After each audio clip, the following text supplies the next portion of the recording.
Well, Gold Derby fans, he is back once again, nominated as the wonderful patriarch of the Rose family, Johnny Rose, as well as producing the hit series Schitt's Creek for its final season. I'm Sam Eckmann of Gold Derby. With me is the wonderful Eugene Levy. It's great to have you back at the Emmys here. You've gotten another nomination as Johnny. Yeah, And, isn't that and you submitted the episode The Pitch as your Emmy episode, where a pitch doesn't go quite as well as Johnny hoped. It has unexpected circumstances. But the thing that really struck me about that episode is it's so interesting to see him, as well as the other couple characters that travel with him, outside of the rural setting of the Schitt's Creek town. And Johnny is suddenly back in his old stomping grounds. So what was it like, to plop Johnny back into this urban setting, back into a boardroom for the first time in years? Well, it was important, and it was the only time in all the time that they since they got to Schitt's Creek that you got to see him in business mode. Johnny was, in terms of how he behaved, how he reacted to the family's situation in getting to Schitt's Creek, he was in, I would say, CEO mode in terms of keeping the family together and keeping a ray of optimism alive for them while they were going through this. That was, I think, as close to what you would have seen Johnny do in the real business world as we could get. The Pitch episode really got him to New York to pitch a very big deal, and you got a really good glimpse as to what he was like when he was running Rose Video. Yeah. It's a great framing of kind of his former life, and then his two new proteges, really, as he's been in business mode, are standing there beside him, because his proteges are now these small town new business people. And I'm curious, because this is the sixth and final season, and as you watch the episode and see that kind of framing there of where he has been and where he is now, what for you has changed the most about Johnny from his time in Schitt's Creek? Well, I would venture to say that it's probably his role as a dad.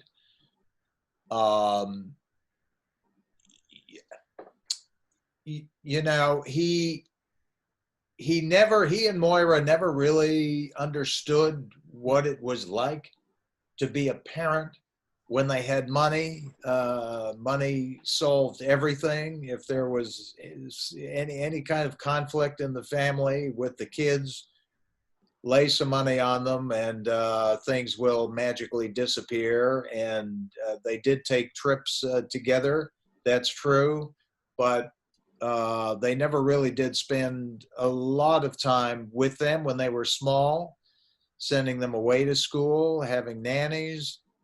And then when they were, young adults, they were off doing their own thing. Alexis, partying around the world, and, half the stuff we just really didn't care to know about or didn't want to know about. And David was running his galleries, which we were completely funding for him. It was learning to be parents that were the big changes for Moira and Johnny.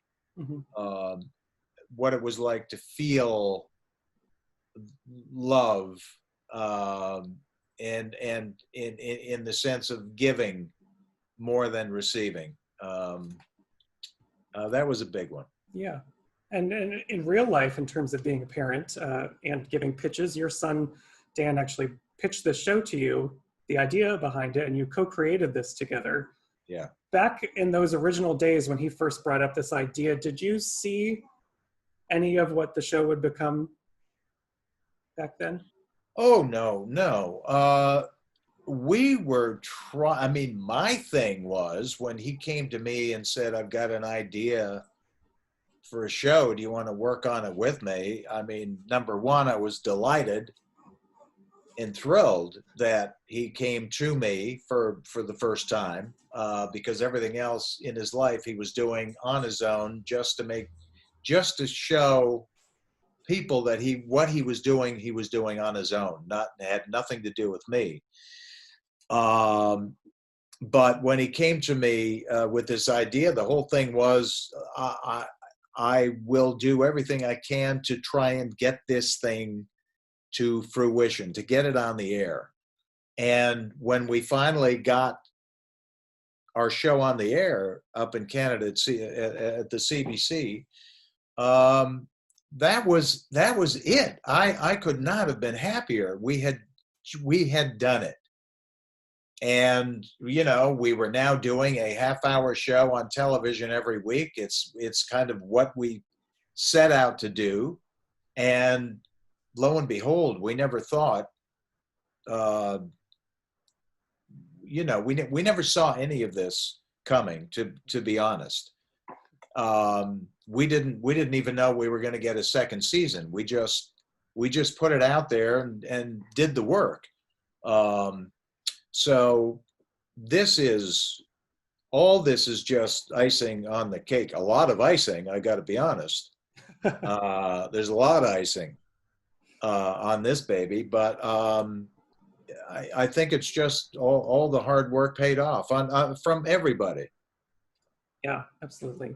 And this is in the final episode, you get to watch David and Patrick get married. What was it like, kind of, because you have to play opposite your son all the time, and I just kind of imagine that you're as proud of him as Johnny is of David. So what was that experience like, filming the final episode and the wedding ceremony?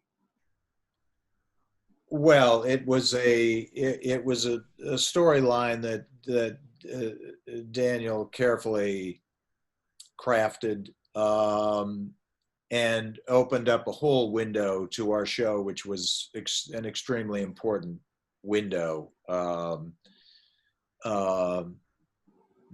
and inclusivity, a really, really important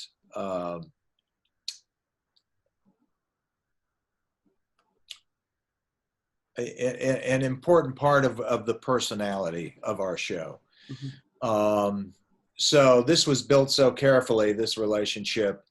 Noah Reed, who played Patrick, was quite amazing as an actor. I loved his work, and he was such a great balance to David's, the character of David.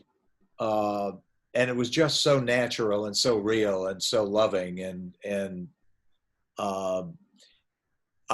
you know, by the time we got to the wedding, I mean, to be honest, everybody in the rehearsal, even in rehearsing that scene, where there was not enough Kleenex in the studio to do that scene. The Jazzagals singing, you know, simply the best. And oh God, what was the other song?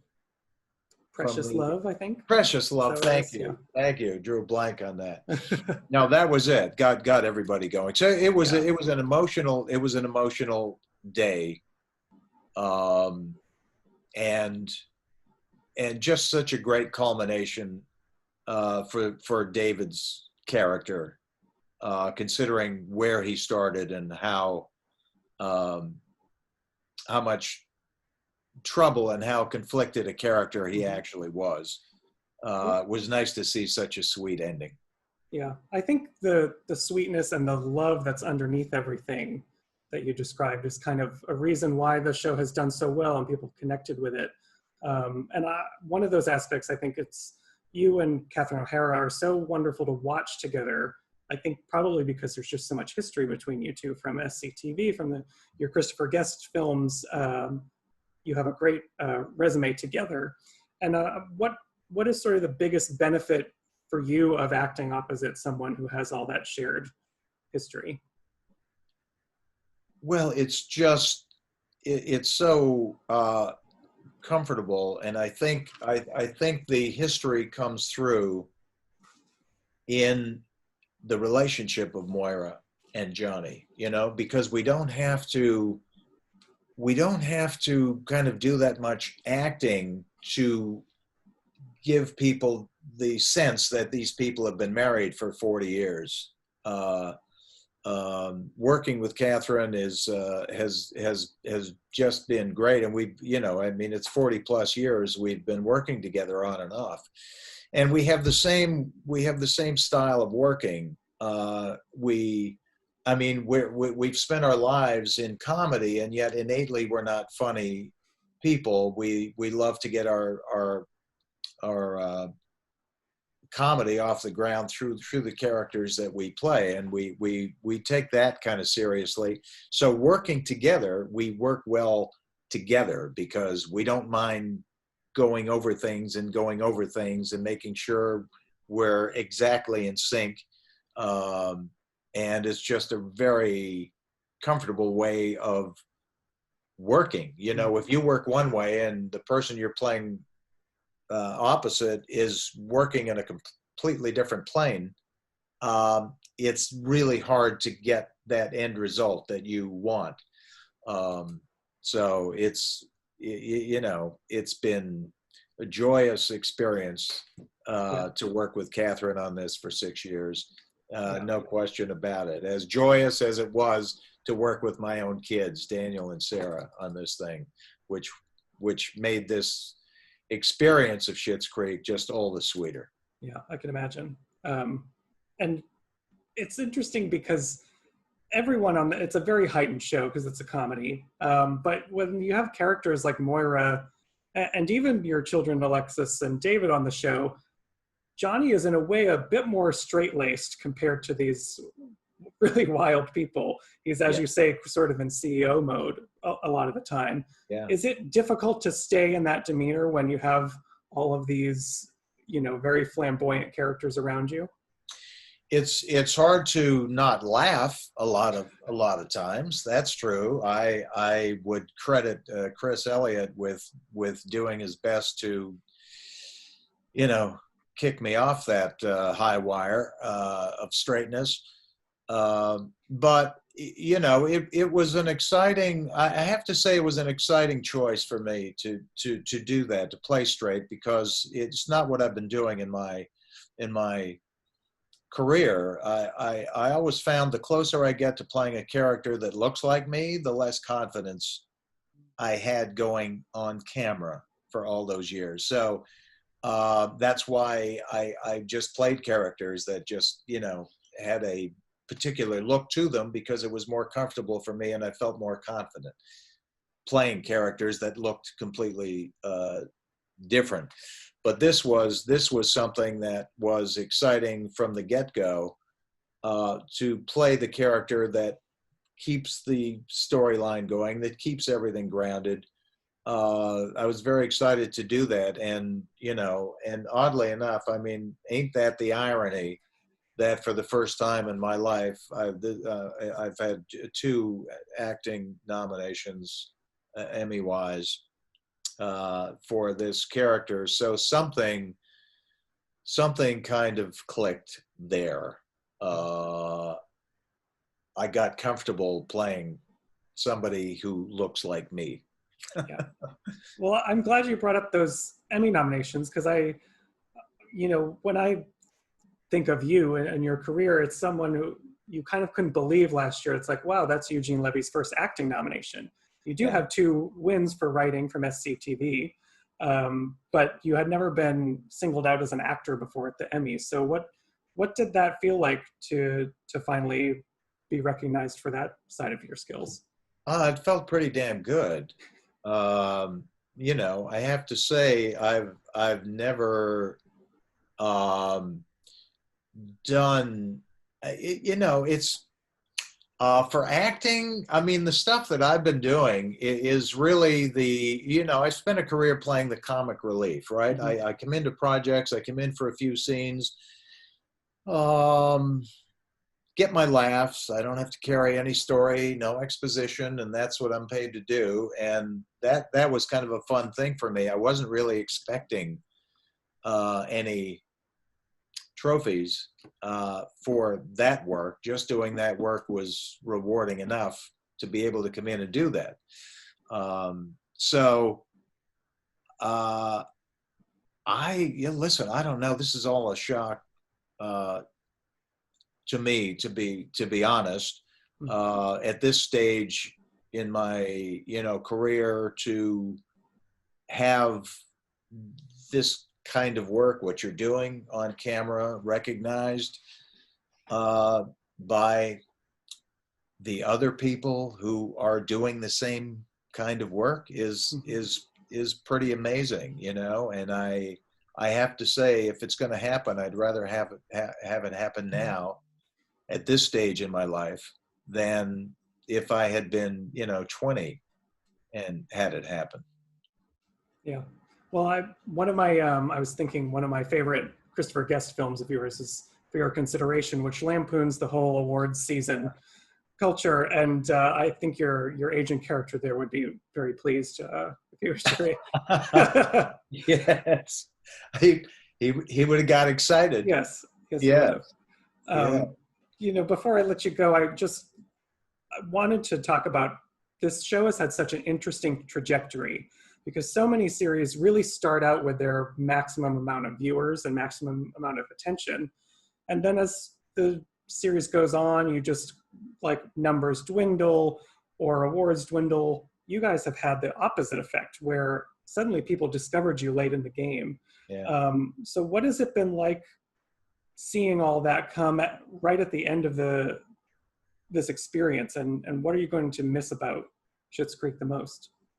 Well, first of all, the fact that the recognition seemed to happen later in the run, I think was a good thing.